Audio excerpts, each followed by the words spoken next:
Hi அனைவருக்கும் வணக்கம். It's Tuesday morning. இது டியூஸ்டே மார்னிங்கோட விலாக் தான். என்றைக்குமே சுறுசுறுப்பாக என்னோடய டே ஸ்டார்ட் ஆகும். ஆனால் நேற்று என்னோடய டே கொஞ்சம் லேசியாக தான் போச்சு. லேட்டாக தான் எழுந்திரிச்சிது. ஏதோ உடம்பு சரியில்லாத மாதிரியே ஃபீல் பண்ண லேட்டாக எழுந்திரிச்சு பிளாக் டீ போட்டு குடித்தாச்சு. மார்னிங் என்றைக்குமே சுடுதண்ணி குடிப்பேன். இன்றைக்கி கொஞ்சம் லேட்டானதுனால டைரெக்டாக டீ எடுக்க தோணுச்சு. ஸோ பிளாக் டீ போட்டு குடிச்சிட்டு அதுக்கப்புறமா வெளியே போகிற வேலை இருந்துச்சு. என்னோடய டாக்டருக்கு ஒரு ப்ரமோஷன் இருந்துச்சு. ஸோ அந்த ப்ரமோஷனுக்கு அவங்க எங்கே போனாலும் நம்ம பின்னாடி போகணும். ஸோ கிளம்பி போகலான்னு சொல்லிட்டு தான் அதுக்கு கொஞ்சம் லேசித்தனமாக கிளம்பிட்டு இருந்தேன். டீயை குடிக்கிறதுக்குள்ளே அங்கே இங்கே போய் அங்கே இங்கே உட்காந்து அப்புறம் ஜாரா வெளியே உட்காந்துட்டு இருந்தாங்க. வெளியே போய் அவங்கக்கிட்ட உட்காந்து கொஞ்சம் நேரமாக உட்காந்து டீ குடிச்சிட்டு வந்தது. ஜாராவை என்றைக்குமே நாங்கள் கட்டி போட மாட்டோம். ஆனால் வெளியேன்னு சொல்லும்போது கண்டிப்பாக கட்டி போடுவோம். ஏன்னா வெளியே நிறையா ஸ்ட்ரீட் டாக்ஸ் எல்லாம் இருக்குது. அவங்க ஒன்றும் செய்ய மாட்டாங்க. அவங்க நல்லவங்க தான். இவங்க தான் அவங்கள துரத்திட்டு போவாங்க. இப்போது நம்ம ப்ரமோஷனுக்கு தான் கிளம்பியாச்சு. அங்கே போயாச்சு. நேச்சுரல்ஸில் தான் நம்ம இப்போ இருக்கோம். ஸோ பொதுவாகவே பார்க்கும்போது எனக்கெல்லாம் இந்த பியூட்டிஷியன் அந்த இதெல்லாம் தேவையே கிடையாது. ஹேர் கட் பண்ணுறதும் கிடையாது, ஃபேஷியல் இதெல்லாம் பண்ணுறதே கிடையாது. ஒன்லி ஐப்ரோஸ் மட்டும் எடுத்தது உண்டு. இதே இவங்களுக்கு ப்ரமோஷன்றதுனால நேச்சுரல்ஸு தான் என்னோடய டாக்டர் கூட்டிகிட்டு போயிருந்தேன். ஸோ அங்கே நேச்சுரல்ஸில் சர்வீஸ் எல்லாம் ரொம்ப நல்லாவே இருந்துச்சு. ஹேர் கட்லாம் ரொம்ப கம்ஃபர்டபுளாகவே பண்ணி கொடுத்தாங்க.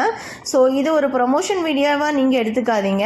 ஸோ நான் ஜஸ்ட் லைக் தட் சொல்கிறேன். நாங்கள் எங்கே போனோம், டியூஸ்டே என்ன நடந்ததுன்னு சொல்கிறதுக்காக தான் இதை எடுத்திருக்கேன். நேச்சுரல்ஸில் சர்வீஸ் எல்லாம் ரொம்பவே நல்லா இருக்குது. ஆனால் நேச்சுரல்ஸுக்கு நிறைய பிரான்ச்சஸ் இருக்குது. ஆனால் நான் எந்த பிரான்ச்சுன்னு சொல்ல கிடையாது. எந்த பிரான்ச்சுன்னு சொன்னால் அது ஒரு ப்ரமோஷன், ஒரு அட்வர்டைஸ்மெண்ட் கொடுத்த மாதிரி இருக்கும் இல்லையா. ஸோ அதெல்லாம் சொல்ல கிடையாது.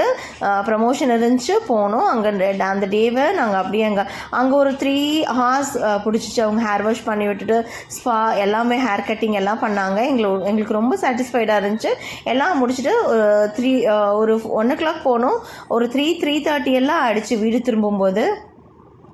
அப்புறமா வீட்டுக்கு வந்துட்டு கொஞ்சம் நேரம் ரெஸ்ட் எடுத்து ஒரு 4-5 ஆகிடுச்சு. ரெஸ்ட் எடுத்து ஒரு டீ எல்லாம் குடிச்சிட்டு, வெளியெல்லாம் டீ எல்லாம் குடிக்க கிடையாது, வீட்டுக்கு தான் வந்து டீ குடித்தோம். டீ குடிச்சிட்டு அதுக்கப்புறமா எனக்கு பிளான்ஸ்னால் ரொம்ப பிடிக்கும்னு உங்களுக்கே தெரியும் இல்லையா. ஒரு சாப்ளிங் பண்ணி வச்சுருக்கேன், அந்த காகிதப்பூ பிளான்ட் சொல்லியிருந்தேன் இல்லையா. ஸோ அதை தான் நான் வந்து ஓப்பன் பண்ணி பார்த்துருந்தேன். அதை தனி வீடியோவாக எடுத்திருக்கேன். இன்னொரு வீடியோவில் நீங்கள் பார்க்கலாம், இன்னொரு vlogல நான் போடுறேன். அதை ஓப்பன் பண்ணி அது வேரெல்லாம் ரொம்ப அழகாக வந்திருக்கு. லீஃப் எல்லாம் நிறைய வந்திருக்கு. ஸோ அதை பார்த்துட்டு அதை சாப்ளிங் பண்ணிவிட்டு அதுக்கப்புறமா நைட் என்னோடய ரெகுலர் ஒர்க்ஸ் தான். ரெகுலராக என்னென்ன செய்வோமோ அது டின்னர் பண்ணுறது, அதுக்கப்புறம் விளக்கேற்றுறது, இந்த மாதிரி குட்டி குட்டி ஒர்க்ஸ் எல்லாம் முடிச்சுட்டு எனக்கு புக்ஸ் படிக்கிற பழக்கம் இருக்குது. ஸ்டோரி புக்ஸ் எல்லாம் நிறைய வச்சுருக்கேன். ஸோ அந்த புக்ஸ் தான் எனக்கு க்ளோஸ் ஃப்ரெண்ட்ஸ். பிளான்ஸ் எனக்கு ஃப்ரெண்ட்ஸ், அதை தாண்டி புக்ஸ் தான் எனக்கு ஃப்ரெண்ட்ஸ்ன்னு சொல்லியிருக்கேன் இல்லையா. அதாவது பிளான்ஸை பற்றி சொல்லியிருக்கேன். இப்போ புதுசாக உங்களுக்கு புக்ஸை பற்றி சொல்கிறேன். புக்ஸுமே எனக்கு க்ளோஸ் ஃப்ரெண்ட்ஸ் தான்.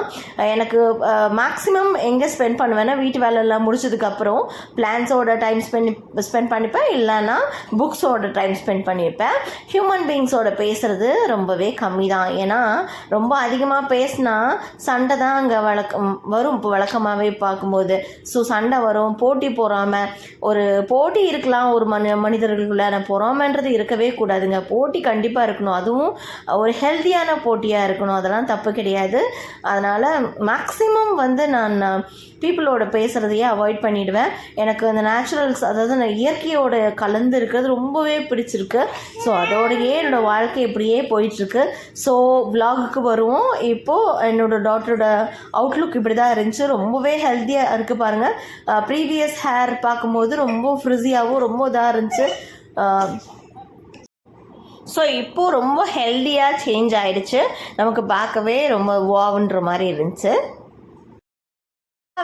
நான் என்னோடய வாழ்க்கையில் பார்த்த மனிதர்களெல்லாம் எப்படின்னா, நம்மக்கிட்ட ஒன்று பேசுவாங்க, ஆனால் நமக்கு பின்னாடி போய் நம்மளை பற்றியே தப்பாக பேசுவாங்க. இந்த மாதிரி பீப்புளை தான் நான் பார்த்துருக்கேன். அதனால தான் ஹியூமன் பீயிங்ஸ்னு சொல்லும்போது ஒரு ஹேட் பண்ணுற மாதிரியே எனக்கு ஃபீல் ஆகுது. எல்லா வீடியோலையும் இப்படியே சொல்கிறாங்கன்னு நீங்கள் நினைக்கலாம். அதுக்காக தான் சொல்கிறேன். மேபி ஒரு நல்ல ரிலேஷன்ஷிப்பில் நல்ல பீப்புளை நம்ம சுற்றி இருந்திருந்தால் அது அந்த எண்ணம் மாறி இருக்கலாம். அது எனக்கு மட்டும்தான் அப்படி, எல்லாத்துக்குமே அப்படி இருக்கணுன்ற அவசியம் கிடையாது. எல்லா பீப்புளையும் சுற்றி நல்ல மனிதர்களும் இருக்காங்க. அதை நம்ம ஒத்துக்க தான் வேணும். ஒரு சில இடத்துல இந்த மாதிரி மனிதர்களும் இருக்காங்க. அதனால தான் இந்த ஹேட் எல்லாம் நமக்கு தோணுது. ஓகே, அவுட்லுக் இப்படி தான் இருந்துச்சு. வாழ்க வளமுடன்.